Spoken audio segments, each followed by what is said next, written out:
ဒီနေ့ display ခင်းထားရအကုန်လဲစုံနေပါပြီဟမ်ဟောတပါကြီးလေ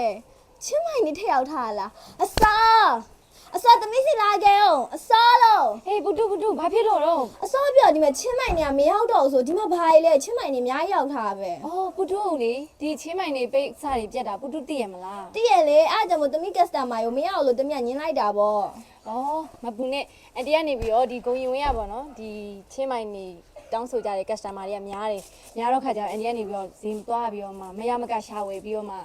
ထပ်ပြီးတော့အတိတ်တွေချုပ်ပေးထားတာပုတု ဟာအဲ့ဆိုအန်ဒီကဒီဟာကိုစူးစမ်းပန်းစားနဲ့ customer တွေရှာပေးထားတော့ဒါပေမဲ့သမီးက customer ကိုမရနိုင်ဘူးဆိုပြီးညင်လိုက်ပြီလေဘလို့လုံးမှလဲမဆောတာလဲ စိတ်မပူနဲ့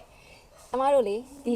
ပုံတွေကို online ကနေပြီးတော့ပြပေးလိုက်မယ်လေ အဲ့ဆိုခုပြပေးမှရမှာလေမရဲ့ Okay အဲ့ဆိုရင်ပြပေးမယ်နော် အဲ့ဆိုတကယ်နော် Okay ကဲချင်းမိုင်လေးတွေမျောနေကြတယ်ချင်းမတို့အတွက်ဒီနေ့စောကနေပြီးတော့ချင်းမိုင်ကလာအစ်စ်လေးတွေစောကပြပေးမယ်နော်